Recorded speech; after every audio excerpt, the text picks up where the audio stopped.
Bismillahirrahmanirrahim. Assalamualaikum warahmatullahi wabarakatuh.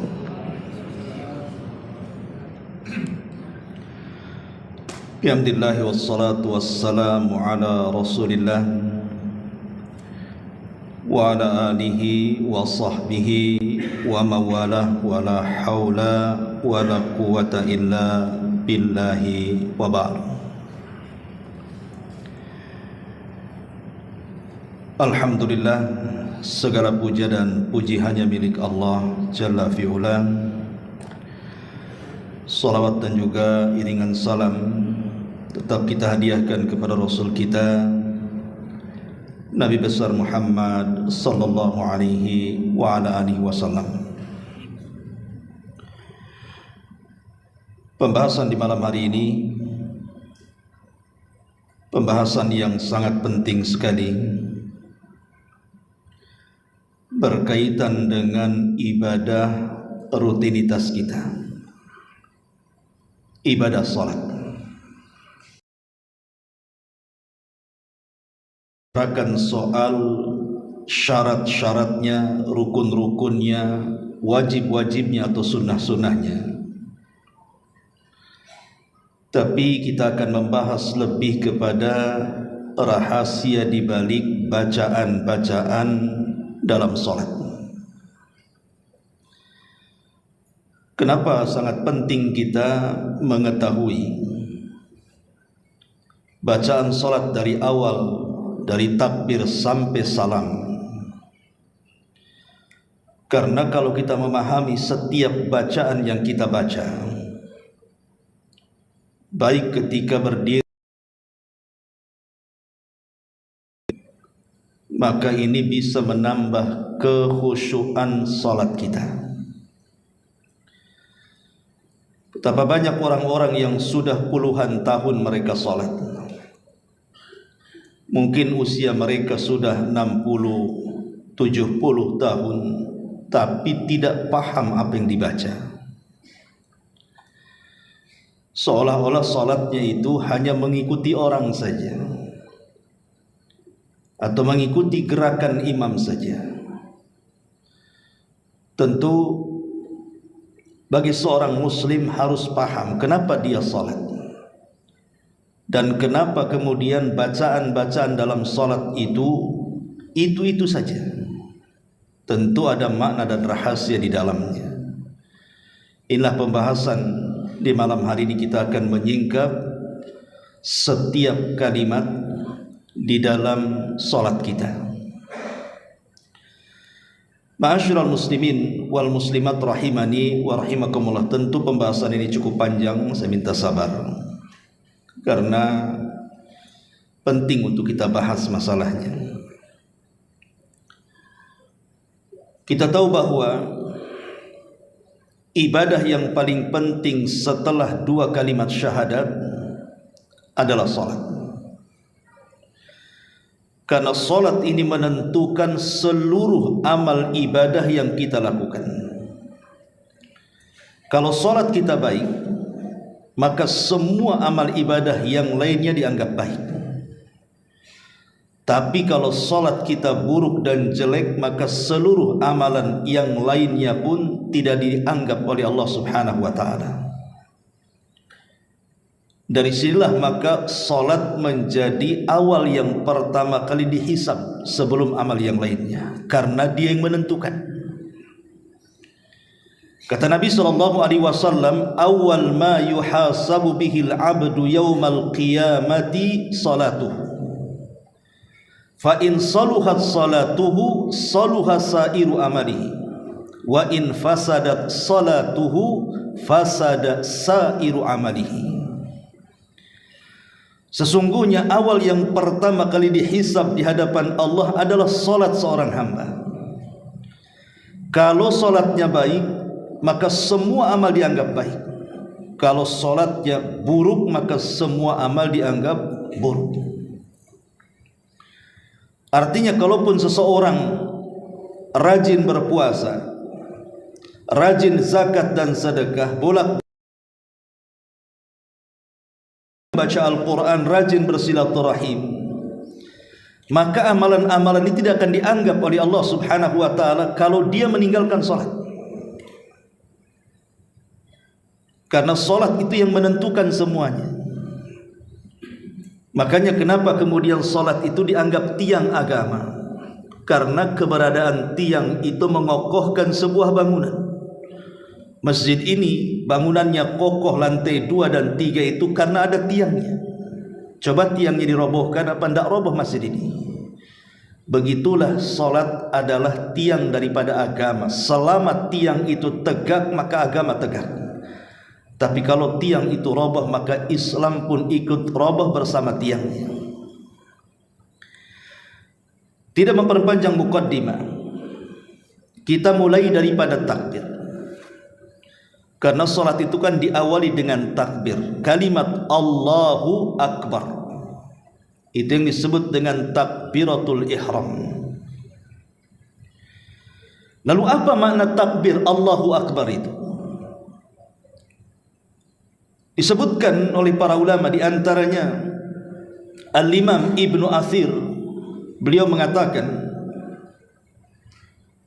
kalimat akbar itu ismu tafdhil, lafaz yang menunjukkan berlebihan, diambil dari kalimat kabir dan di ismu tafdhilkan menjadi akbar, artinya al-azimu dzul kibriya.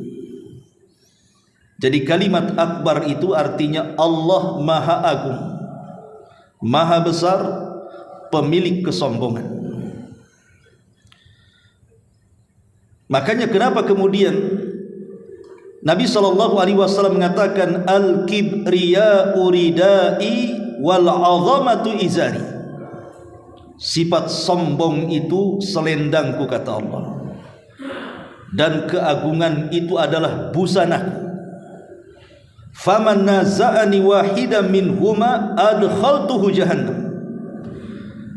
Maka siapapun yang merebut salah satu dari dua sifat itu, kulempar dia ke dalam jahannam. Karena yang berhak sombong itu hanya Allah. Tidak ada yang boleh sombong di antara makhluk-makhluknya. Makanya ada doa yang selalu dibaca Nabi SAW, Subhana dzil jabaruti wal malakuti wal kibriyai wal azama. Maha suci Allah yang mempunyai keperkasaan, mempunyai kerajaan penuh, serta kesombongan dan keagungan. Jadi ketika kita katakan Allahu Akbar, berarti kita ini kecil di hadapan Allah. Nabi SAW ketika menceritakan tentang perbandingan langit dengan bumi, kata Nabi SAW,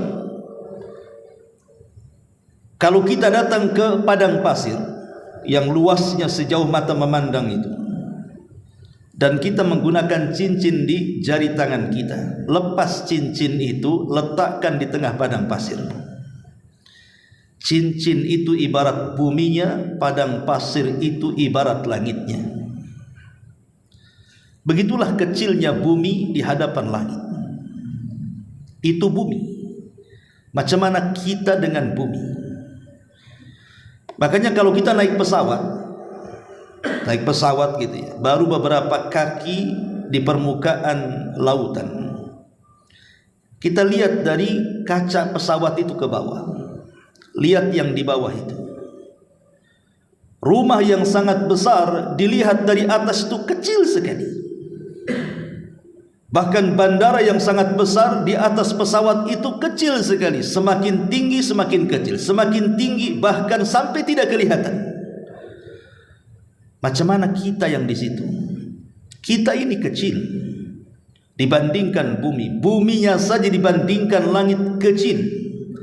Bahkan kalau seandainya langit digabungkan dengan bumi, kemudian dibandingkan besarnya dengan kursi Allah, maka Allah mengatakan wasi'at kursiyuhus samawati wal ardh.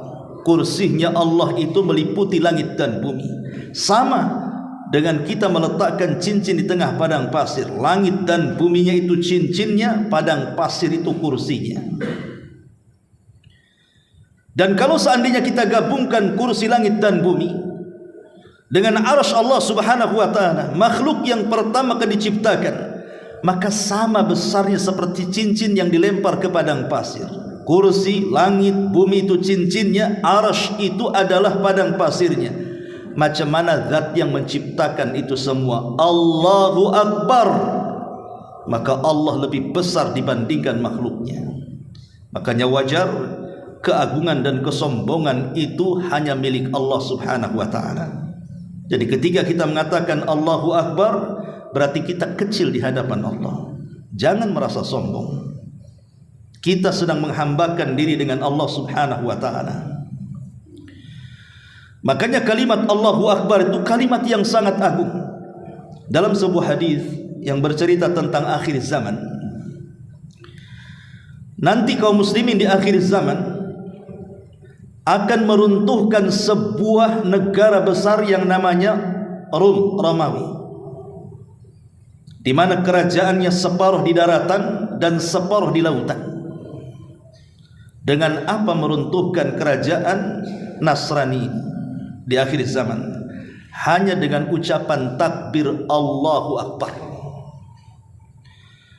Jadi ketika pasukan Al-Mahdil Muntadhar menyerang kota itu, tidak menggunakan senjata sama sekali, hanya dengan ucapan takbir Allahu Akbar yang pertama, maka sepertiga kerajaan runtuh. Takbir yang kedua, separuh kerajaan runtuh. Dan takbir yang ketiga, seluruh kerajaan runtuh. Itulah dahsyatnya kalimat Allahu Akbar. Ini bukan kalimat biasa Allahu Akbar itu, tapi kalimat pengagungan kita kepada Allah Subhanahu wa taala. Makanya takbir itu bagian daripada syiar salat. Bagaimana orang sebelum salat dia mengumandangkan azan. Dalam azan apa yang dimulakan? Lafadznya Allahu Akbar. Setelah azan ada qomat. Apa yang dimulai lafaz qomat itu? Allahu Akbar. Setelah qomat ada salat. Apa yang dimulai lafaz salat? Allahu Akbar. Jadi Allahu Akbar itu syiar dari syiar-syiar salat. Makanya takbir ini luar biasa kandungannya. Bahkan dipakai dalam beberapa masalah, beberapa perkara. Seperti umpamanya seseorang melihat hilal Ramadan. Di situ ada doanya kalau seandainya kita melihat bulan hilal dan besoknya masuk Ramadan. Apa lafaz yang diajarkan ketika kita melihat bulan besoknya Ramadan itu? Rasul mengatakan, bacalah Allahu Akbar. Allahumma ahillahu alaina bil amni wal iman was salamati wal islam wat taufiq lima tuhibbu wa tarda rabbuna wa rabbukallah. Allahu Akbar, telah tampak hilal kepada kami. Ya Allah, dengan melihat hilal ini berikan keamanan, berikan keimanan, berikan keselamatan, berikan keislaman, berikan taufik, supaya kita mendapatkan empat-empatnya. Bahkan ketika kita berada di 10 awal Dzulhijjah, dari tanggal 1 sampai tanggal 10, kita dianjurkan untuk banyak-banyak bertakbir. Sampai Ibnu Umar masuk ke pasar bertakbir sehingga menggema takbir satu pasar. Bahkan ketika hari Id, baik Idul Adha atau Idul Fitri, bergema takbir. Bahkan ketika perang, Nabi SAW memulakan dengan takbir Allahu Akbar, dan itu bisa menciutkan keberanian musuh. Jadi takbir ini bukan lafaz biasa, tapi lafaz yang luar biasa karena dalamnya sedang mengagungkan Allah Subhanahu wa taala. Saat menyembelih hewan kurban, kita disunahkan untuk membaca Allahu Akbar, Bismillahi Allahu Akbar, Allahumma hadza minka walaka, dan begitu seterusnya. Setelah takbir, di situ ada doa iftitah. Doa iftitah, tentu lafaz doa iftitah Banyak sekali lafaz yang diajarkan Nabi SAW. Macam-macam lafaz doa iftitah itu. Tapi ada doa iftitah yang disebutkan dalam sebuah riwayat, keluarkan Imam Muslim. Dijelaskan ketika para sahabat berkumpul di masjid. Idh qala rajulun minal qaum, tiba-tiba ada seorang sahabat yang sedang salat. Kemudian dia membaca iftitah, Allahu Akbar kabira walhamdulillahi katsira wa subhanallahi bukratan wa asila. Kemudian selepas salat orang ini, Rasul bertanya, manil qail, siapa yang mengucapkan kalimat itu dalam salatnya? Faqala rajulun minal qaum, berkata seseorang yang berdoa kalimat itu dalam doa iftitahnya itu, ana ya Rasulullah, aku wahai Rasul yang membacanya. Maka Rasul mengatakan, ajibtulaha, sungguh menakjubkan kalimat yang kau baca itu. Futihat laha abwabus sama, kalimat itu telah membuka seluruh pintu-pintu dalam lapisan langit. Ketika mendengar ucapan itu, sahabat Ibnu Umar yang berada di dekat Nabi SAW mengatakan, fama taraktuhunna mundu an sami'tu Rasulullah SAW dzalik. Maka sejak itu aku pun tidak pernah meninggalkan lafaz itu sejak aku mendengar dari Nabi SAW. Jadi walaupun iftitah itu sunnah, tapi jangan ditinggalkan. Baru setelah doa iftitah masuk kepada doa atau membasuk kepada bacaan Fatihah. Dan ingat, bacaan Fatihah itu rukun.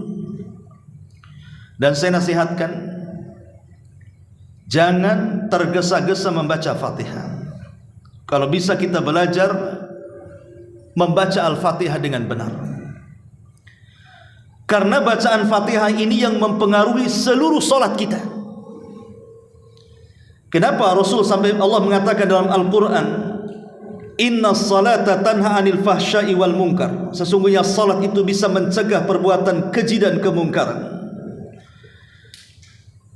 Kalau ada orang mengatakan, Ustaz, ada juga orang yang salat tapi masih berbuat keji, masih berzina,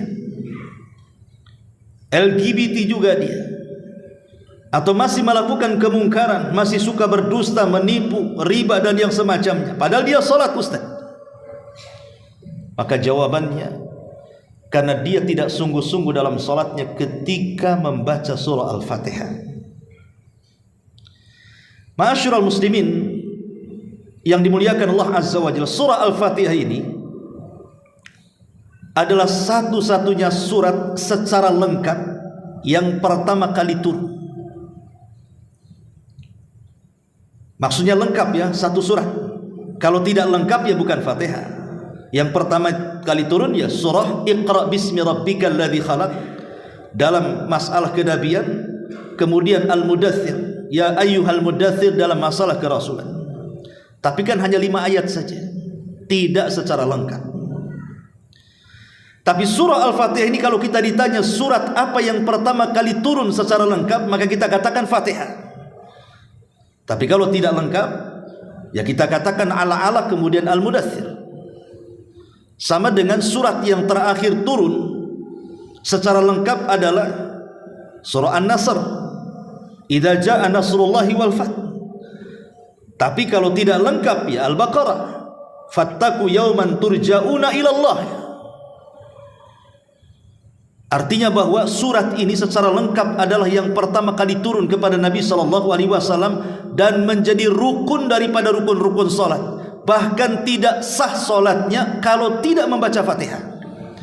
Makanya Fatihah itu selalu dibaca setiap rakaat. Kalau surat kan sunnah saja, terkadang dibaca hanya rakaat pertama dan yang kedua kalau isya mungkin ya. Kemudian rakaat ketiga, yang keempat tidak perlu baca surat. Atau kalau maghrib baca surat pada rakaat pertama dan kedua, tapi rakaat ketiga tidak. Tapi kalau Fatihah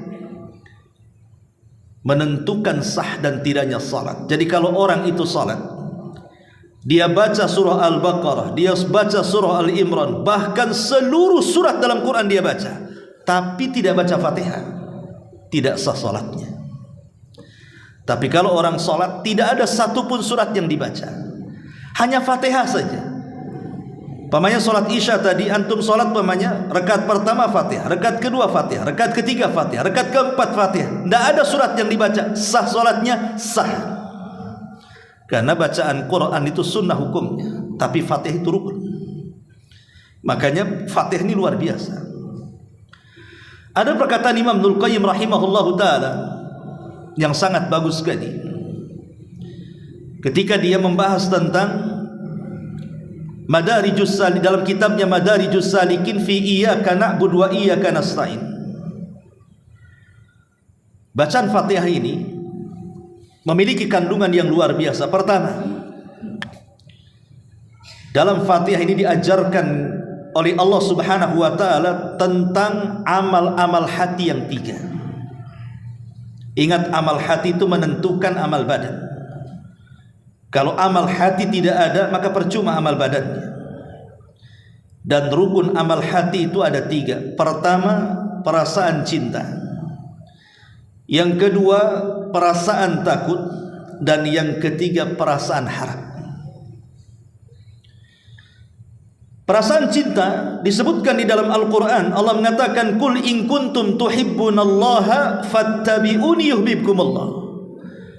Katakanlah, jika kamu benar-benar mencintai Allah, ikutilah aku. Niscaya Allah akan mencintai kamu dan mengampuni dosa-dosamu. Adapun perasaan takut, Allah katakan dalam surah Al-Anbiya 49, alladzina yakhshawna rabbahum, orang-orang yang takut akan azab Rabb mereka. Alladzina yakhshawna rabbahum bil ghaibi wa hum minas saati musyfiqun. Sedangkan mereka tidak melihatnya dan mereka merasa takut akan tibanya hari kiamat. Adapun perasaan harap, Allah sebutkan dalam surah Az-Zumar 53, Qul ya ibadiyalladzina asrafu ala anfusihim la taqnatu min rahmatillah innallaha yaghfiru dzunuba jami'a innahu huwal ghafurur rahim. Wahai hamba-hambaku yang melampaui batas terhadap diri mereka sendiri, janganlah kamu berputus asa dari rahmat Allah. Sesungguhnya Allah mengampuni dosa-dosa semuanya. Sungguh Dia Maha Pengampun lagi Maha Penyayang. Baik, kita jabarkan sedikit. Kenapa kita harus memiliki 3 perkara dalam salat ini? Pertama, cinta. Melaksanakan salat jangan karena keterpaksaan, tetapi tanamkan cinta. Sebab kalau ibadah dikarenakan cinta, maka pasti dia akan sungguh-sungguh untuk meraihnya. Antum kalau cinta sama istri, apapun yang diminta istri pasti dikasih. Itulah perasaan cinta yang membangun kesungguh-sungguhan dalam ibadah. Yang kedua, perasaan harap. Bahwa dalam salat kita ini kita berharap kita diampuni dosa-dosanya. Berharap bahwa dengan salat ini membawa pahala besar. Berharap dengan salat itu menghilangkan seluruh kesusahan. Bahkan berharap dengan salat ini kita mendapatkan jannatul ma'wa, surga yang dijanjikan Allah Subhanahu wa taala. Sehingga ketika ibadah ada harapan, maka betul-betul kita akan mendapatkan kehusyuan. Sama seandainya analoginya seperti ini. Bekerja sama saya akan kasih gaji 1 hari 1 juta. Pasti Anda akan bekerja sungguh-sungguh dengan khusyuk, tanpa ada CCTV pun pasti bekerja. Karena harapannya setelah bekerja mendapatkan uang 1 juta setiap hari, kali sebulan 30 juta. Begitulah kalau ada harapan dalam ibadah itu sorga, maka kita akan sungguh-sungguh meraihnya. Kemudian yang ketiga, al-khauf, perasaan takut. Takut kalau salatnya ditolak, takut kalau salatnya tidak diterima, takut kalau salatnya ini menjadikan diazab oleh Allah Subhanahu wa taala. Karena Allah mengatakan fawailul lil musallin, celaka bagi orang yang salat. Orang salat saja dianggap celaka. Ya, karena alladzina hum an salatihim sahun, karena dalam salatnya lalai dan juga melakukan riya. Dari mana kita ambil perasaan cinta, harap dan juga takut itu? Dari bacaan Al-Fatihah ayat pertama, 2 dan 3. Memang menjadi perselisihan ulama apakah Bismillahirrahmanirrahim itu bagian dari Al-Fatihah atau tidak. Imam Syafi'i mengatakan bagian daripada Al-Fatihah, tapi ulama yang lainnya tidak. Al-Fatihah itu bagian dari Bismillahirrahmanirrahim itu bagian daripada surah An-Naml dan disunahkan dibaca setiap membaca Quran, tapi dia bukan bagian dari Al-Fatihah, karena Al-Fatihah dimulai dari kalimat Alhamdulillahi Rabbil Alamin. Kalimat Alhamdulillahi Rabbil Alamin, alhamdu itu artinya pujian. Alhamdu, aku memuji. Siapa yang dipuji? Allah. Bahwa pujian itu hanya milik Allah subhanahu wa ta'ala. Dan kalimat Alhamdulillah, kalimat pujian itu tidak mungkin kita memuji kecuali karena cinta. Orang kalau sudah cinta pasti memuji, tapi orang kalau benci pasti mencela. Ketika kita kemudian mengucapkan Alhamdulillahi Rabbil Alamin, itu tanda cinta kita kepada Allah subhanahu wa ta'ala dengan cara memujinya, karena orang cinta harus memuji. Tanda benci dia mencela. Makanya lihat kalau ada orang yang melakukan kesalahan dan orang yang melakukan kesalahan itu kita sangat mencintainya, tetap saja kita tutupi kesalahannya, karena pujian itu menganggap semuanya indah di hadapannya. Dan kalimat Alhamdulillah ini kalimat ajaib, dibaca semua manusia, dibaca semua makhluk, dibaca penduduk dunia, penduduk sorga. Coba kita lihat, kalau ada orang sehat kita katakan bagaimana kondisimu, maka dia mengatakan Alhamdulillah saya sehat. Kita datang kepada orang sakit, macam mana kondisimu, orang sakit mengatakan Alhamdulillah sudah mulai sembuh. Kita katakan kepada orang miskin, bagaimana kondisimu? Alhamdulillah masih bisa makan.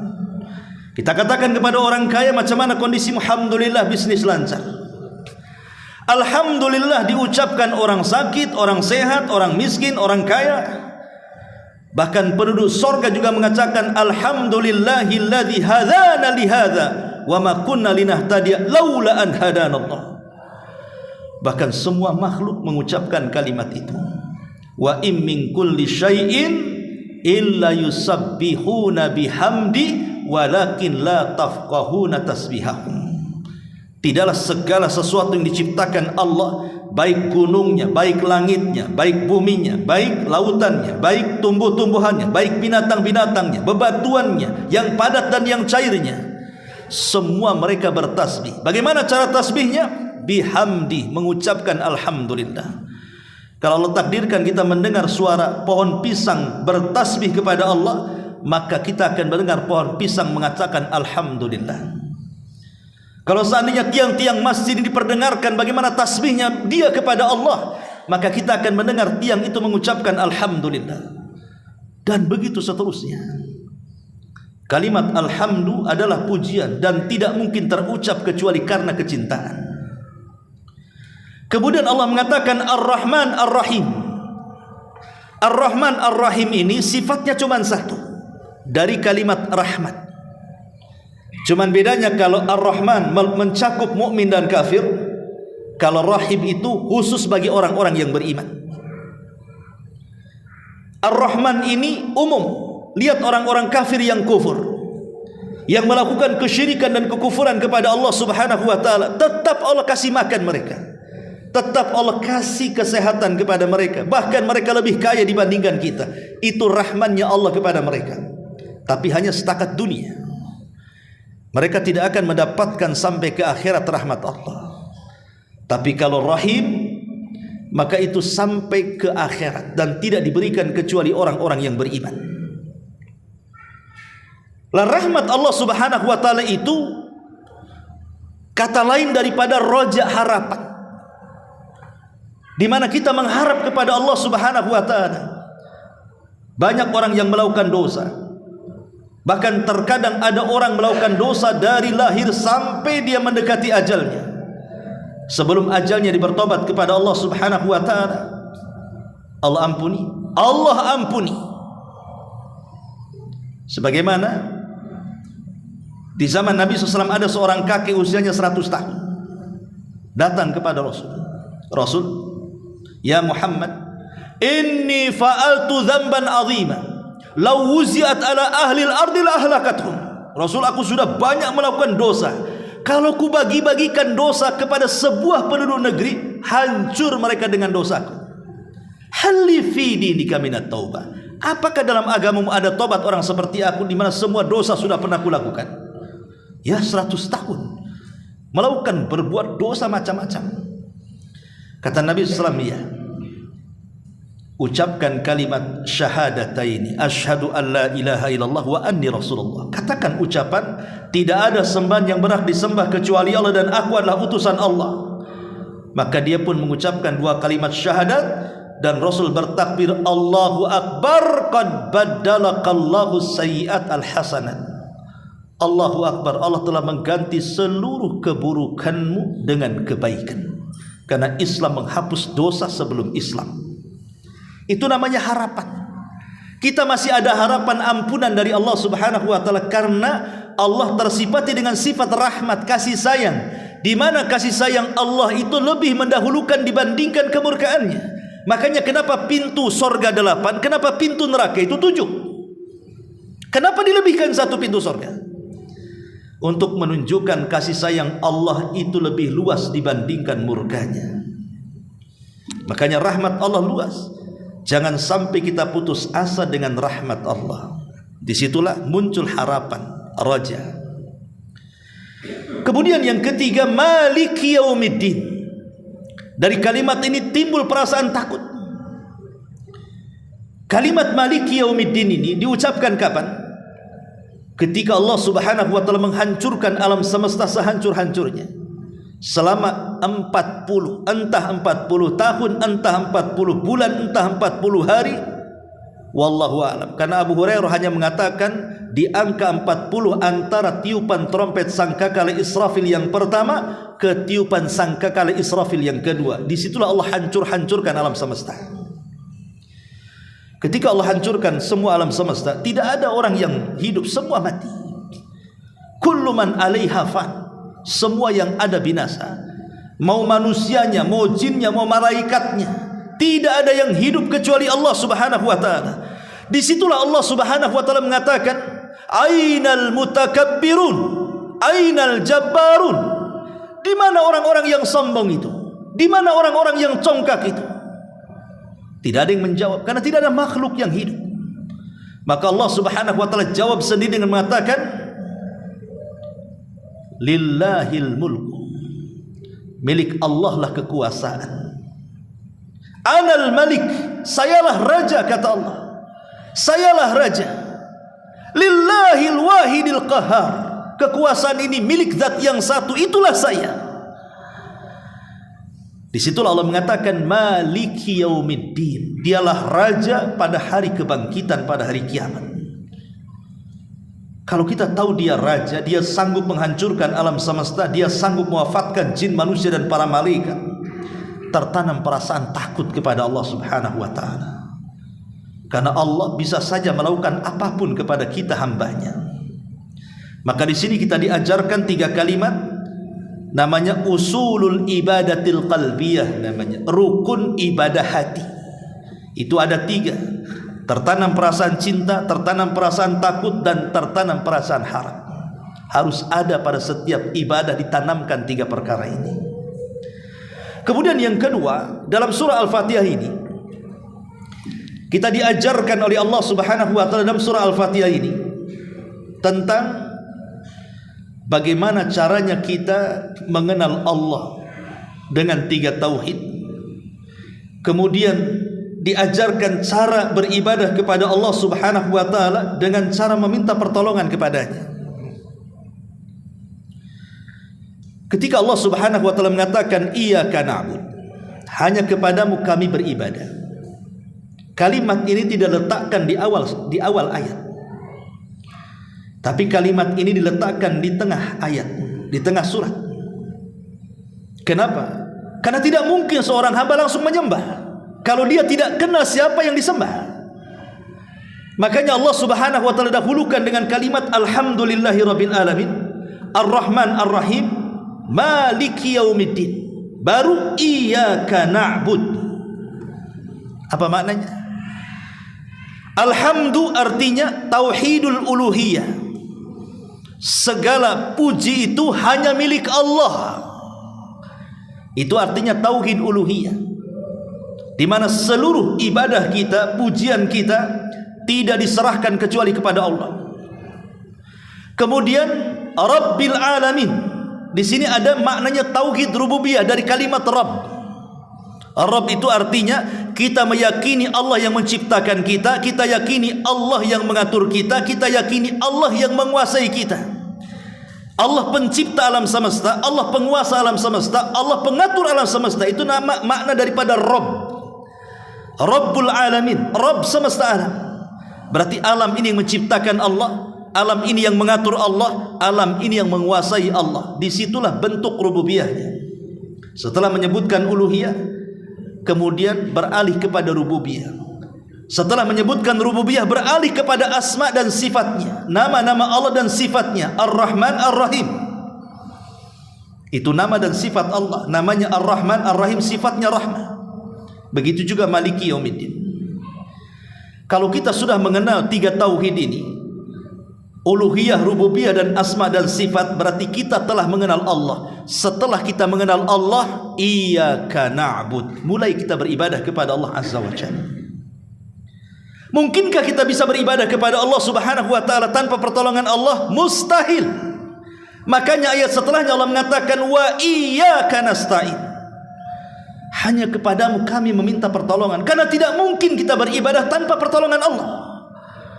Makanya ada istilah para ulama, lan yuta'a illa bi'idni wa lan yu'sa illa bi'ilmi. Allah tidak mungkin ditaati kecuali dengan izinnya, dan Allah tidak mungkin dimaksiati kecuali dengan pengetahuannya. Ketika kita bangun dari tidur, apa doa yang diajarkan Nabi SAW? Alhamdulillahilladzi afani fi jasadi wa rudda alayya ruhi wa adhina li bidzikri. Itu salah satu doa yang diajarkan Nabi setelah bangun tidur. Ada juga ya, alhamdulillahilladzi ahyana ba'da ma amatana wa ilaihi nusyur. Itu yang masyhur. Tapi ada juga doa bangun tidur ini yang paling utama dibandingkan lafaz alhamdulillahilladzi ahyana ba'da ma amatana wa ilaihi nusyur. Apa itu? Alhamdulillahilladzi afani fi jasadi. Alhamdulillah ya Rabb, habis bangun tidur, Engkau sudah memberikan kesehatan kepada jasadku. Aku masih diberikan hidup, masih diberikan kesehatan. Wa rudda alayya ruhi, dan Kau kembalikan ruhnya yang Kau terbangkan ketika tidur, Kau masukkan lagi ke dalam jasadku. Aku dihidupkan kembali. Betapa banyak orang yang tidur tidak bangun lagi karena ruhnya tidak dikembalikan. Kita bersyukur ruhnya masih dikembalikan dan kita masih hidup dan bisa bangun dari tidur. Kemudian wa adzina li bidzikri, dan telah mengizinkan aku untuk terus mengingat nama-Mu. Semua karena izin. Ada orang yang duduk di masjid, mushaf di depan, di etalase. Yang duduk ini bisa baca, bisa tulis, bisa membaca Quran. Kenapa dia duduk bengong? Kenapa dia tidak mengambil Quran kemudian baca Quran? Karena dia belum diizinkan Allah. Kalau diizinkan Allah pasti dia ambil Quran, dia baca. Kenapa banyak orang yang mendengar suara azan, bahkan hayya 'alas shalah dipanggil-panggil, yuk kita salat. Lebih daripada itu hayya 'alal falah dipanggil supaya menang, enggak mau menang juga. Enggak mau juga ke masjid karena belum diizinkan Allah. Kalau diizinkan Allah pasti dia langkahkan kakinya ke masjid. Betapa banyak orang yang melihat orang-orang yang fakir, yang susah, butuh uluran tangan, tidak juga dibantu sama kita. Ya karena belum diizinkan Allah. Kalau izinkan pasti bantu. Lan yuta'a illa bi'idni. Allah tidak ditaati kecuali karena izin Allah itu sendiri. Makanya dari sini ibadah tidak mungkin dilakukan kecuali wa iyyaka nasta'in, kecuali kita minta pertolongan kepada Allah. Kalau bukan pertolongan Allah, tidak mungkin Anda hadir di majelis muhajirin di sini. Pasti Anda akan di rumah. Mungkin habis ngaji, habis sholat tadi pergi. Tapi Allah tolong untuk duduk di pengajian. Alhamdulillah, Allah masih tolong kita masih hadir duduk di pengajian, masih bisa sholat isya. Makanya dalam surah Fatihah diajarkan kepada kita apa? Bagaimana cara mengenal Rabbnya, kemudian beribadah kepadanya, dan minta kepada Allah pertolongan agar kita bisa beribadah kepada Allah Subhanahu wa ta'ala. Ini yang kedua. Yang ketiga, dalam surah Al-Fatihah kita diajarkan tentang meraih sebab hidayah. Hidayah ini mahal, harus kita cari, karena hidayah ini yang menuntun kita ke surga.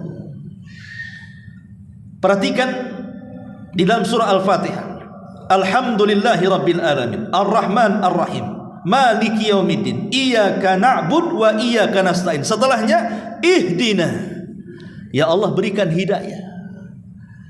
Sebelum Allah katakan Ihdinas siratal mustaqim, Allah mulakan dengan kalimat Alhamdulillahi Rabbil Alamin, Ar-Rahman Ar-Rahim, Maliki Yaumiddin, Iyyaka na'bud wa iyyaka nasta'in. Dalam sebuah hadis yang dikeluarkan Imam Muslim, Nabi SAW mengatakan, qasamtus salata baini wa baina abdi nisfaini wa li abdi masal. Allah Subhanahu wa ta'ala berfirman dalam hadis qudsi, aku membagi salat antara aku dengan hambaku menjadi dua bagian, dan bagi hambaku apa yang dia minta pasti kukabulkan. Jadi ketika kita membaca Al-Fatihah, ikhwatu fiddin yang dimuliakan Allah Azza wa Jalla, ibu bapak yang dimuliakan Allah Azza wa Jalla, Fatihah itu bentuk dialog kita dengan Allah sebenarnya. Jadi kalau anda ingin tahu, ketika membaca Fatihah itu bentuk dialog kita dengan, kita sedang berdialog dengan Allah sebenarnya. Karena setiap kalimat-kalimat dalam surah Al-Fatihah itu ada jawabannya. Makanya kenapa kemudian solat itu disebut munajat, bermunajat dengan Allah, berdialog dengan Allah, berjumpa dengan Allah. Alladzina yadhunnuna annahum mulaqu rabbihim. Ketika Allah mengatakan solat itu berat bagi orang-orang, kecuali orang yang khusyuk. Siapa orang yang khusyuk? Orang-orang yang yakin ketika dia berjumpa dengan Allah. Dalam Quran seperti itu kan, alladzina yadhunnuna annahum mulaqu rabbihim. Orang yang yakin dia sedang bermunajat dengan Allah. Itulah perjumpaan kita di dunia dengan Allah itu dalam solat. Disitulah terjadi dialog kita dengan Allah. Kata Nabi SAW, idza qala al-abdu, kalau seorang hamba membaca Alhamdulillahi Rabbil Alamin, segala puji hanya milik Allah, maka Allah akan jawab, Hamidani abdi, hambaku telah memujiku. Kemudian kita membaca lagi Ar-Rahman Ar-Rahim, yang maha pengasih lagi maha penyayang. Apa jawaban Allah? Asna alayya abdi, hambaku sedang menyanjung-nyanjung aku. Apabila kita membaca Maliki Yaumiddin, penguasa hari pembalasan, maka Allah Subhanahu wa ta'ala akan menjawab, Majjadani abdi, hambaku sedang membesarkan dan mengagungkan diriku. Apabila kita mengatakan Iyyaka na'bud wa iyyaka nasta'in, maka Allah mengatakan hadza baini wa baina abdi wa li abdi mas'al. Ini hubungan aku dengan hambaku, dan semua permintaan hambaku pasti akan kukabulkan. Perhatikan di sini ada 5 perkara, dan 5-5-nya menjadikan sebab hidayah. Pertama alhamdu, yang kedua as-sana'u, yang ketiga al-majdu, yang keempat al-ubudiyatu, dan yang kelima ad-du'a. Pertama alhamdu. Allah Subhanahu wa ta'ala menjawab hamidani abdi, hambaku sedang memujiku. Pujilah Allah Subhanahu wa ta'ala. Jangan sampai mencela Allah Subhanahu wa ta'ala. Hidup kita harus senantiasa memuji. Alhamdulillah, Allah berikan nikmat, alhamdulillah. Nikmat banyak, alhamdulillah, binikmatihi tatimmus shalihat. Nikmat sedikit, alhamdulillah ala kulli hal. Kena musibah, alhamdulillah, Allah masih berikan nikmat kepada kita.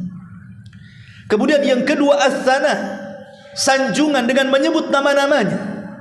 Bukankah nama Allah itu banyak, 99 nama? Sanjunglah Allah dengan nama-nama itu. Kemudian setelah itu al-majdu, agungkan Allah. Jangan sampai kita merendahkan Allah Subhanahu wa ta'ala, besarkan Allah. Kemudian al-ubudiyah, iyyaka na'bud, jadikan hamba kerendahan kita di hadapan Allah. Jangan sombong di hadapan Allah, kita ini hamba. kemudian berdoalah kepada Allah Azza wa Jalla. Itulah isti'anah wa iyyaka nasta'in. Kalau kita bisa mengumpulkan pujian, sanjungan, pengagungan kepada Allah, kemudian penghambaan kita kepada Allah, kemudian doa kita kepada Allah, maka muncullah kalimat ihdinas siratal mustaqim. Di situ muncul hidayah. Jadi sebab hidayah itu karena 5 perkara. Karena kita pandai memuji Allah, karena kita pandai menyanjung Allah, karena kita pandai mengagungkan Allah, karena kita pandai menghambakan diri kepada Allah, kemudian berdoa kepada Allah, muncul hidayah di situ. Ma'asyiral muslimin yang dimuliakan Allah Subhanahu wa taala. Bahkan dalam surah Al-Fatihah itu ada 3 kalimat yang luar biasa. Pertama rahmat, yang kedua hidayah, yang keempat, yang ketiga nikmat. Rahmat diambil dari kalimat Ar-Rahman Ar-Rahim, sifatnya rahmat. Hidayah diambil dari kalimat ihdinas siratal mustaqim, ihdina ya Allah berikan hidayah. Nikmat diambil dari kalimat alladzi an'amta alaihim. An'amta itu nikmat. Apa rahasia 3 kalimat rahmat, hidayah dan nikmat itu? Kalau kita balik, tidak mungkin orang diberikan nikmat kecuali diberikan hidayah. Tidak mungkin orang diberikan hidayah kecuali setelahnya diberikan rahmat. Sebab rahmat itulah orang dapat hidayah. Sebab dapat hidayah itulah orang diberikan nikmat. Jadi Al-Fatihah itu sebab mendatangkan nikmat. Karena ada rahmat, setelah itu ada hidayah, baru ada nikmat. Dan itulah Islam. Islam itulah semuanya. Ketika Allah mengatakan al-yauma akmaltu lakum dinakum wa atmamtu alaikum ni'mati wa raditu lakumul Islam madina. Pada hari ini kusempurnakan. Akmaltu, kesempurnakan. Apa? Agama Islam. Kemudian ku sempurnakan lagi nikmatku untuk kalian. Maksudnya nikmat Islam. Wa raditu lakumul Islam madina, dan aku ridho Islam sebagai agama kalian. Di sini ada al-kamal, at-tamam, ar-ridha. Ada penyempurnaan Islam, ada penyempurnaan nikmat, dan ada ridho kepada kita tentang Islam. Allah sempurnakan Islam, Allah jadikan nikmat Islam untuk kita, dan Allah ridhoi Islam sebagai agama kita. Bicara tentang rahmat, hidayah dan nikmat dalam surah Al-Fatihah, Allah mengatakan rahmat, inna arsalnaka illa rahmatan lil alamin. Tidaklah kami utus wahai Muhammad untuk menyebarkan Islam kecuali engkau jadi rahmat di tengah-tengah manusia. Hidayah, Allah mengatakan faman yurid an yahdiyahu yasrah sadrahu lil Islam. Barang siapa yang dikehendaki Allah mendapatkan hidayah, Allah bukakan dadanya menerima Islam. Adapun nikmat, itulah Islam itu sendiri. Ma'asyiral muslimin yang dimuliakan Allah Subhanahu wa taala. Intinya bahwa surah Al-Fatihah ini surah ajaib kalau kita perhatikan, kalau kita resapi, karena di dalamnya isinya doa yang porosnya di kalimat ihdinas siratal mustaqim. Ya Allah berikan hidayah.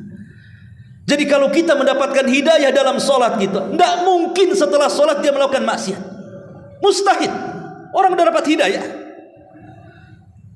tetapi ketika kemudian dalam solatnya dia belum mendapatkan hidayah, solatnya hanya semata-mata gerakan dan bacaan, tidak ada ruh di dalamnya. Itulah jawabannya. Kenapa orang solat kok masih zina? Kenapa orang solat masih dusta? Kenapa orang solat masih riba? Karena dia belum dapat hidayah dalam solatnya. Dia tidak sungguh-sungguh ketika mengatakan ihdinas siratal mustaqim. Ya Allah berikan hidayah. Makanya bacaan surah Al-Fatihah ini bukan bacaan biasa. Harus betul-betul memahami isi kandungannya supaya tidak tergesa-gesa. Makanya saya heran kalau ada orang bacaan Fatihah 1 nafas, tarawih 30 rakaat 10 menit atau 5 menit, semana tuh baca Fatihahnya? Orang dolin, nggak paham dia isinya tuh, tahu dolin saja. Gimana akan dapat hidayah dia? Bacaan Fatihahnya nggak jelas. Pada setiap kalimat ada jawabannya. Ma'asyiral muslimin yang dimuliakan Allah Subhanahu wa taala. Itu kalau cerita Fatihah, kalau kita kembangkanlah panjang lebar. Ada 100 faedah dari surah Al-Fatihah diambil dari kitab Madarijus Salikin fi iyyaka na'budu wa iyyaka. Ini hanya sedikit saja. Kemudian masuk kepada bacaan ruku. Dalam bacaan ruku ada kalimat tasbih, subhana rabbiyal azim.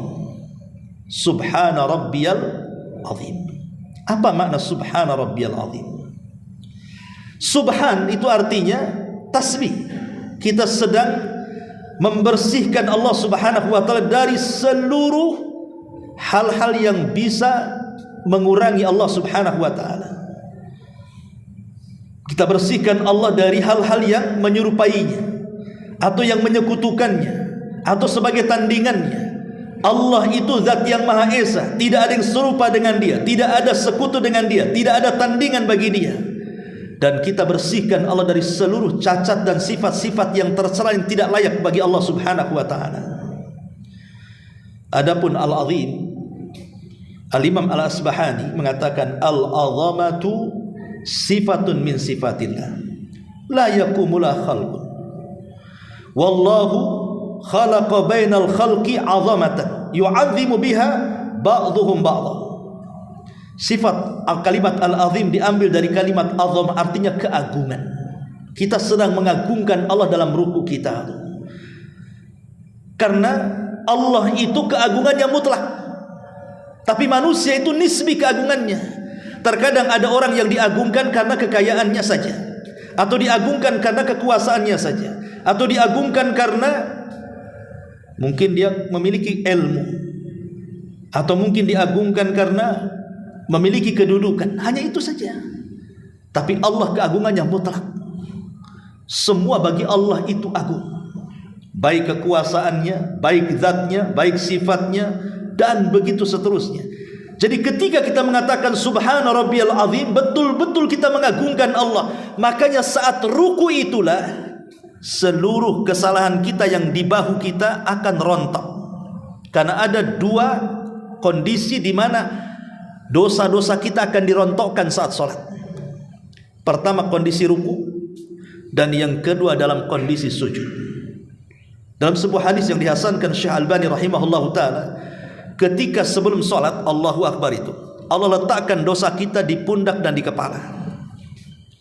Ketika kita sedang ruku, dosa kita yang di pundak berjatuhan. Ketika sedang sujud, dosa di kepala berjatuhan. Makanya ketika dia selesai sholat, maka dosa-dosanya diampuni. Makanya kenapa di dua tempat ini kita harus khusyuk dan tumaknina. Pertama saat ruku, jangan tergesa-gesa. Di situ Allah sedang mengampuni dosa kita. Dan yang kedua saat sujud, jangan tergesa-gesa. Tumakninalah, khusyuklah saat sujud, karena di situ dosa kita sedang dirontokkan. Kata Nabi SAW, ara'aitum, bagaimana pendapat kalian, kata Rasul, in kana fi babi ahadikum naharun, kalau di depan rumah kalian ada sungai yang jernih sekali, kemudian kalian mandi sehari 5 kali, bukankah akan membersihkan kotoran di badanmu? Kata sahabat, tentu wahai Rasul. Begitulah salat. Apabila kita melaksanakan salat 5 waktu sehari, zuhur, asar, maghrib, isya dan subuh, maka itu bisa membersihkan dosa seperti kita mandi 5 kali, membersihkan kotoran, dan 5 kali sholat membersihkan dosa kita. Kapan dibersihkan dosa saat sholat? Dalam kondisi ruku dan sujud. Situlah dosa kita rontok di situ. Makanya ketika ruku dan sujud betul-betul sungguh-sungguh, jangan asal-asalan. Sampai Rasul kalau ruku tuh, kalau diletakkan bejana di sini, itu tidak akan tumpah. Makanya tangan kenapa diletakkan di lutut? Supaya rata nih, ya, bahu nih.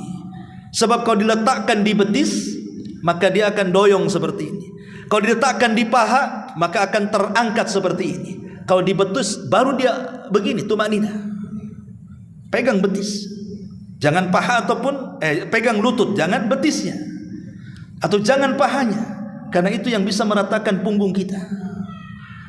Begitu juga ketika sujud, jangan sampai kemudian sikut ini menempel di lambung. Itu sujudnya orang malas. Tapi jauhkan sikut ini dari lambung. Begini. Sampai kata Rasul, kalau ada anak kambing masuk, bisa masuk dari sini. Supaya kita tidak malas dalam sujud. Ma'asyiral muslimin yang dimuliakan Allah Subhanahu wa taala. Lah, kenapa kemudian setelah kita bangkit dari ruku ketika i'tidal itu, kenapa bacaannya sami Allahu liman hamidah? Sami Allahu liman hamidah. Sami Allah artinya Allah mendengar. hamidahu, yang memujinya. Kenapa kalimat sami'a diletakkan setelah ruku saat i'tidal? Sami Allahu liman hamidah. Tadi saya sudah katakan bahwa solat itu ketika kita berdiri ada bacaan Fatihah di situ. Dan isi bacaan Fatihah itu adalah pujian-pujian kepada Allah. Kemudian doa-doa kita kepada Allah Subhanahu wa taala. Jadi seolah-olah ketika kita mengatakan Sami Allahu liman hamidah, Allah Maha mendengar. Ketika kita mengatakan alhamdu, memuji Allah, Allah mendengar kita sedang memujinya. Ketika kita mengatakan Ar-Rahman Ar-Rahim, Allah mendengar ketika kita menyanjungnya.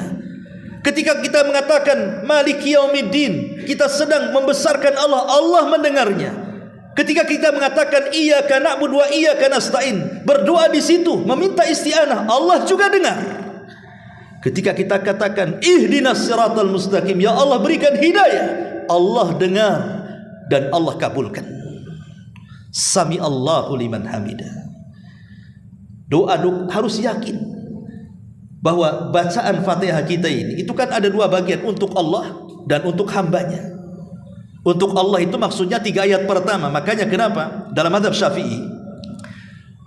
Syafi'i membaca Fatihah itu rukun dan harus dibaca kapanpun, walaupun imamnya jahar, imamnya umpamanya maghrib, isya, subuh itu kan dikeraskan, tetap makmum baca Fatihah. Itu mazhab Syafi'i.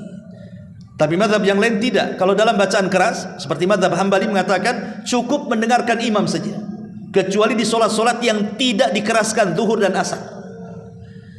Yang saya ingin katakan dalam mazhab Syafi'i itu, kalau seandainya orang telat solat nih, jadi masbuk ya, kemudian kita baca Fatihah, Allahu Akbar, Bismillahirrahmanirrahim, Alhamdulillahirabbil alamin, Ar-Rahman Ar-Rahim, Maliki Yaumiddin. Tiba-tiba imam ruku,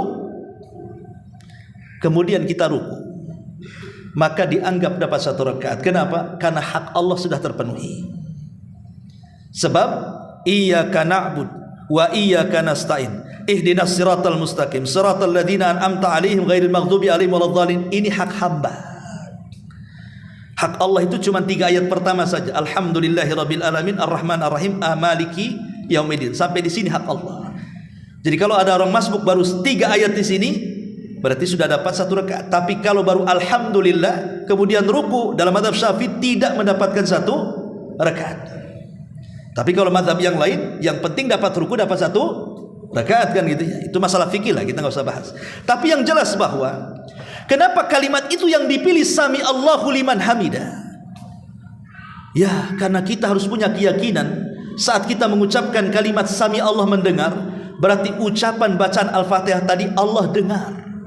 Doa-doa kita Allah dengar, permintaan hidayah kita Allah dengar, dan kita berharap Allah mengabulkannya, dan pasti Allah mengabulkannya kalau kita sungguh-sungguh memintanya. Sami Allahu liman hamidah, Rabbana walakal hamd.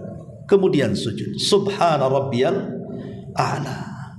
Maha suci Allah yang maha tinggi zatnya karena dia berada di atas semua makhluknya.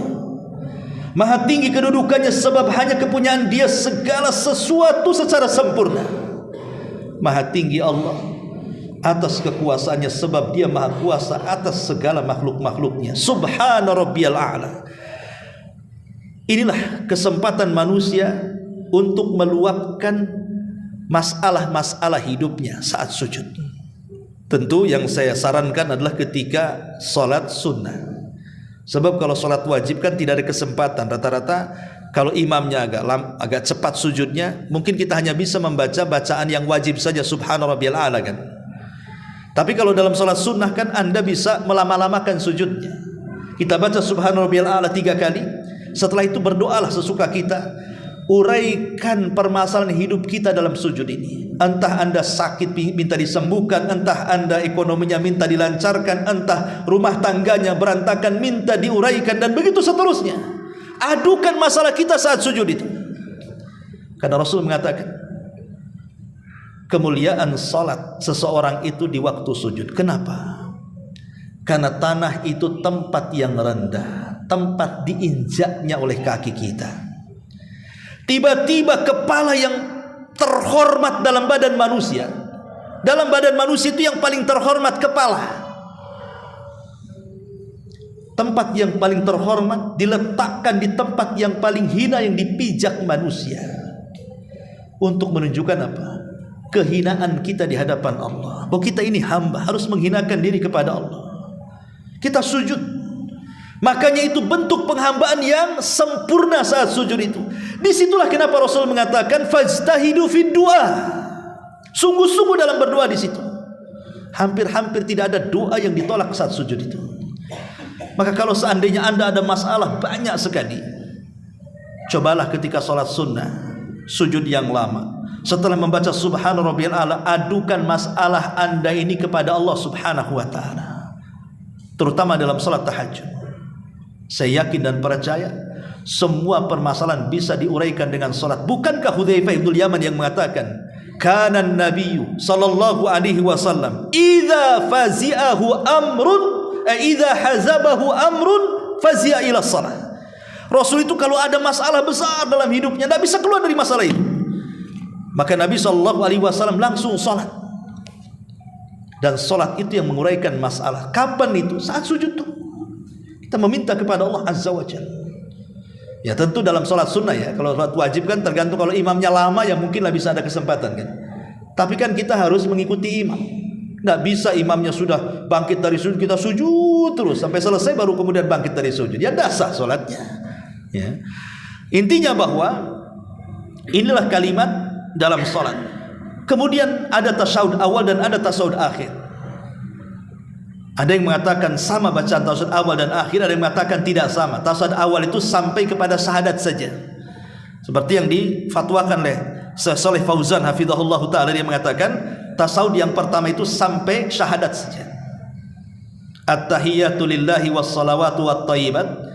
Assalamu alayka ayyuhan nabi, assalamu alayna wa ala ibadihi kas-salihin. Kemudian asyhadu an la ilaha illallah wa asyhadu anna muhammadar rasulullah. Sampai di sini saja. Tapi Syekh Albani rahimahullah ta'ala mengatakan bacaan tasyahud awal dengan akhir sama saja. Tapi saya cenderung kepada pendapat Syekh Shalih Fauzan bahwa tasyahud pertama sampai syahadat saja, kemudian bangkit ke rakaat yang berikutnya. Lah tasyahud yang terakhir ini Nabi SAW mengajarkan kepada kita tentang at-tahiyyat. At-tahiyyatu lillah. Apa makna at-tahiyyat itu? Ada yang mengatakan tahiyat itu artinya al-mulku, kekuasaan. Ketika kita at-tahiyyatu lillah, kekuasaan ini hanya milik Allah. Ada yang mengatakan as-salam, keselamatan ini hanya milik Allah. Ada yang mengatakan al-azamah, keagungan. At-tahiyyatu keagungan semua milik Allah. Ada yang mengatakan al-baqa, kekekalan itu hanya milik Allah. Jadi mana tahiyat itu macam-macam. Jadi seolah-olah ketika kita mengatakan at-tahiyyatu lillah, kita katakan semua kerajaan, semua keselamatan, semua keagungan, semua kekekalan hanya milik Allah. Was-salawat, dan salat-salat yang 5 waktu itu juga tidak boleh ditujukan kepada selain Allah, harus ditujukan kepada Allah. Qul innas salati wa nusuki wa mahyaya wa mamati lillahi rabbil alamin. Katakan salatku, penyembelihanku, bahkan hidupku dan matiku kuserahkan kepada Allah. Was-salawat wat-thayyibat. Thayyibat itu artinya amal saleh, baik amalan badan kita atau amalan lisan kita, maka kita serahkan kepada Allah subhanahu wa ta'ala. Jadi tahiyat itu milik Allah, salat itu milik Allah, amal saleh itu milik Allah. Seolah-olah kalimat itu menandakan pentauhidan kita kepada Allah. Kita sedang mentauhidkan Allah di situ. Baru setelah kita membaca at-thayyibatu lillah, baru kita ucapkan salam. Assalamu alayka ayyuhan nabi. Ini kan kalimat mukhatab, ikhwan. Keselamatan bagimu wahai nabi. Apakah nabi hidup di hadapan kita sehingga kita menyapa dia? Sehingga ada sebagian ulama mengatakan diganti lafaznya dengan assalamu ala nabi, bukan assalamu alayka ayyuhan nabi, karena kalimat ayyuha itu orangnya di depannya masih hidup. Tapi ulama mengatakan itu hanya lafaz saja. Boleh assalamu ala nabi, boleh assalamu alayka ayyuhan nabi. Kan alayka kepadamu, seolah-olah orangnya di depannya. Boleh dibaca dua-duanya. Tapi apa sih maknanya? Kenapa kita disuruh mengatakan assalamu alayka ayyuhan nabi? Begini ikhwatu fiddin, dalam salat itu ada dua perkara. Kalau salat kita ingin diterima, lakukan dua perkara. Pertama, tanamkan keikhlasan. Yang kedua, mutaba'atul rasul. Tanamkan ittiba, mencontoh Nabi. Keikhlasan ditanamkan dalam salat saat berdiri. Iyyaka na'budu wa iyyaka nasta'in. Itu keikhlasan. Kemudian ittiba, disinilah kalimat ittiba. Assalamu alayka ayyuhan nabi. Seolah-olah kita katakan, kalau bukan engkau wahai Nabi, tentu kami tidak salat, bahkan tidak beriman pun. Kalau bukan engkau wahai Nabi, tentu kami tidak mungkin mampu beribadah kepada Allah Subhanahu wa taala. Jadi kalimat assalamu alayka ayyuhan nabi, di sini ada tuntutan kalimat sallu kama raaitumuni usalli. Salatlah kalian sebagaimana kalian melihat aku salat. Kita diingatkan dengan Nabi bahwa salat kita ini adalah berkat Nabi. Diutus oleh Allah kepada kita, diajarkanlah salat kepada kita. Maka jangan sampai kita melakukan gerakan bacaan salat yang di luar dari tuntunan Nabi SAW. Karena kalau bukan karena Allah kemudian Nabi kita, tentu kita tidak mengenal salat. Kita mengenal salat itu karena Nabi kita. Ma'asyiral muslimin yang dimuliakan Allah Azza wa Jalla, baru kita doakan kepada diri sendiri. Assalamu alayka ayyuhan nabi wa ala ibadikas salihin. Kitalah hamba-hamba Allah yang saleh. Minta kepada Allah agar kita menjadi hamba yang saleh, supaya ketika selesai sholat kita tidak melakukan perbuatan keji dan kemungkaran. Baru setelah itu kita mengucapkan syahadat. Syahadat itulah persaksian kita yang menjadikan kita selamat dunia akhirat. Kalimatul la ilaha illallah, kalimat penyelamat. La ilaha illallah itu kalimat yang pertama diwajibkan untuk diucapkan oleh hamba, dan yang terakhir kalimat yang diwajibkan untuk hamba. Rasul mengatakan, lakinu mautakum bila ilaha illallah. Ejahkan orang yang sedang sakaratul maut dengan kalimat la ilaha. Kenapa? Ingat ikhwan, fitnah yang paling besar setelah fitnah rahim. Maksudnya kalau kita dalam janin kita, insya Allah masih tidak akan diganggu setan. Kenapa bayi itu disebut janin itu dalam rahim? Apa sih rahim itu? Kenapa diambil dari kalimat rahim? Rahim ibu kita. Rahim itu diambil dari rahmat. Artinya bayi itu kalau masih dalam perut itu masih mendapatkan rahmat Allah. Makanya dia itu diberikan makan, diberikan minum, diberikan nyawa, diberikan oksigen. Tidak mati padahal dalam rahim loh ya. Tidak ada yang antar makanan, tapi dihidupkan 9 bulan karena rahmat, maka disebut rahim.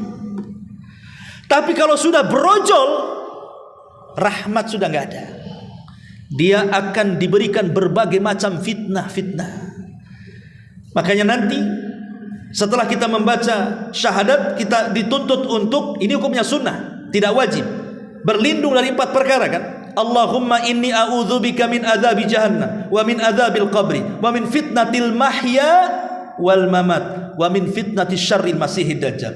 Di sini ada kalimat dari fitnah kehidupan dan kematian. Itulah ketika orang brojol ke dunia, maka dia dihadapkan dengan 2 fitnah. Pertama fitnah kehidupan, dan yang kedua fitnah kematian. Fitnah kehidupan macam-macam. Kita akan diberikan sakit, sabar nggak dengan sakit kita?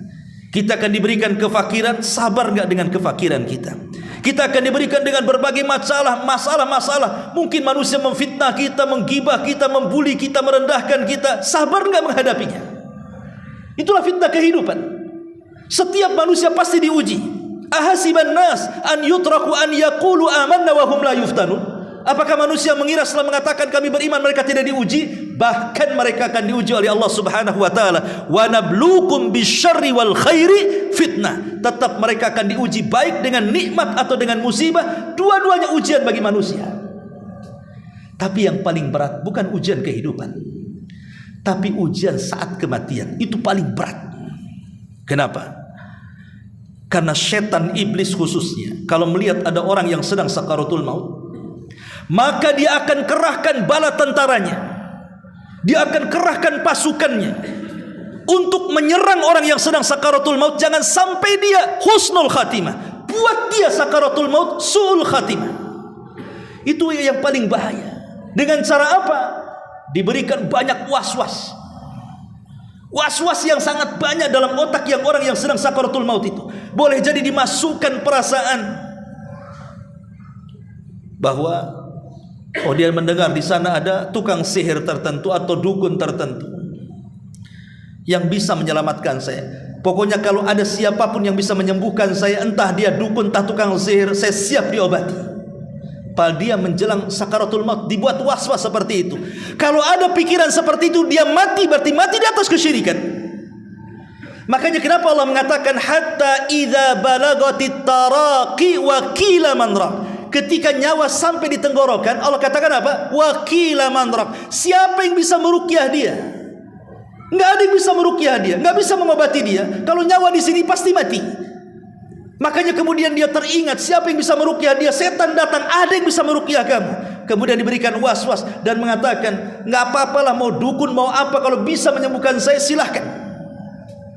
Makanya di situ orang yang mentalkin itu menghilangkan was-was, lakinu mautakum bila ilaha illallah. Ejahkan kepada orang mati yang sedang sakarat itu kalimat la. Kalau dia sampai mengatakan la, tidak, artinya dia menolak was-was setan. La ilaha, tidak ada sembahan yang berhak disembah illallah kecuali Allah. Dia tolak semua was-was itu. Kalau dia sampai mengucapkannya, man kana akhiru kalamihi la ilaha illallah dakhalal jannah. Siapa yang akhir ucapannya kalimat la ilaha illallah, pasti masuk surga. Itulah syahadat. Ya. Baru di situ ada solawat. Dan ingat bahwa lafaz salawat terbaik adalah salawat Ibrahimiyah. Lafaz salawat itu banyak, tapi lafaz salawat, kalau ingin kita bersalawat sungguh-sungguh kepada Rasul, gunakan salawat yang ada pada tasyahud. Allahumma salli ala Muhammad. Lafaz Bukhari ya. Allahumma salli ala Muhammad wa ala ali Muhammad kama sallaita ala Ibrahim wa ala Ibrahim innaka Hamidum Majid. Allahumma barik ala Muhammad wa ala ali Muhammad kama barakta ala Ibrahim wa ala ali Ibrahim innaka Hamidum Majid. Ini riwayat Bukhari. Tapi riwayat-riwayat yang lain bermacam-macam. Ya. Kalau kita ingin bersalawat, dan itulah salawat terbaik, bacalah salawat dalam tasyahud. Dan salawat itu artinya kita meminta kepada Allah, ya Allah, pujilah Nabi kita Muhammad itu di hadapan makhluk malaikat yang ada di langit sana. Dan kalau kita sampai bersalawat 1 kali, maka Allah akan bersalawat 10 kali kepada kita. Jadi kalau kita katakan Allahumma salli ala Muhammad, kita katakan ya Allah, pujilah Nabi Muhammad di hadapan makhlukmu di langit, di hadapan para malaikat sana, maka Allah akan sebut-sebut nama kita di hadapan para malaikat 10 kali pujian, padahal kita meminta kepada Allah untuk memuji Rasul 1 kali. Setelah itu Allah akan puji kita 10 kali di hadapan para malaikat. Bayangkan kalau Allah memuji kita di hadapan para malaikat. Jangan cerita malaikat, kalau Raja Salman saja memuji kita, kemudian di YouTube-kan viral, bangga gak antum tuh? Banggalah Raja Salman muji-muji saya, satu dunia tahu. Ini yang muji bukan Salman, bukan Pak Prabowo. Yang muji yang menciptakan makhluk-makhluk di bumi. Maka jangan remehkan salawat. Ya. Ma'asyiral muslimin yang dimuliakan Allah Azza wa Jalla, baru di situ ada doa meminta 4 perlindungan. Allahumma inni a'udzubika min adzabi jahannam. Kita berlindung jangan sampai terkena azab jahannam. Wa min adzabil qabri, berlindung kepada jangan sampai mendapatkan azab kubur. Wa min fitnatil mahya wal mamat, berlindung jangan sampai terkena fitnah kehidupan dan kematian. Dan yang terakhir, fitnah yang paling besar sejak diciptakan Adam sampai dikiamatkan, fitnah min syarri fitnatid dajjal. Seburuk-buruk fitnah adalah fitnah dajjal. Jangan sampai diperjumpakan dengan dajjal. Kan dipastikan kalau kita berjumpa dengan dajjal, pasti kita akan jadi pengikut mereka. Dan riwayat ada tambahan, minal kufri wal faqri. Kita berlindung dari kekufuran dan kefakiran. Berlindung kepada Allah. Jangan sampai kita kufur. Makanya kita sholat, karena sholat itu pembeda kita dengan orang kafir. Supaya kita jangan kufur sholat. Rasul yang mengatakan al-ahdu bainana wa bainahumus salatu faman tarakaha faqad kafar. Perbedaan kita dengan orang kafir sholat. Siapa yang meninggalkannya, kafir dia. Fakiran, karena fakir itu juga menyebabkan kekufuran. Betapa banyak orang fakir bekerja untuk fakir, lupa dengan kehidupannya karena mencari makan, lupa hadir di majelis ilmu, lupa segalanya. Makanya kefakiran ini bisa menjadikan kekufuran. Kita berlindung juga. Dalam riwayat juga Rasul berlindung minal ma'sam wal maghram, dari perbuatan dosa dan hutang. Sampai Ummu Salamah mengatakan, ya Rasulullah, apakah anda punya hutang? Sehingga engkau berlindung senantiasa dalam solatmu sebelum salamu, Allahumma inni a'udzubika minal ma'sam wal maghram. Kata Rasul, bukan begitu hai Ummu Salamah. Karena orang yang hutang itu, kalau dia bicara pasti dusta, kalau dia berjanji pasti khianat, kata Rasul.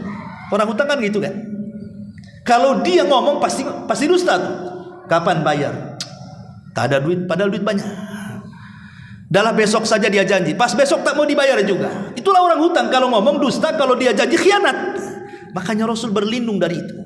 Baru kemudian Rasul mengucapkan salam, assalamualaikum warahmatullah, assalamualaikum warahmatullah. Dan ini hanya dipercepat saja karena waktu. Wallahu a'lam. Subhanakallahumma bihamdika asyhadu an la ilaha illa anta astaghfiruka wa atubu ilaik. Allahu ta'ala alam. Assalamualaikum warahmatullahi wabarakatuh.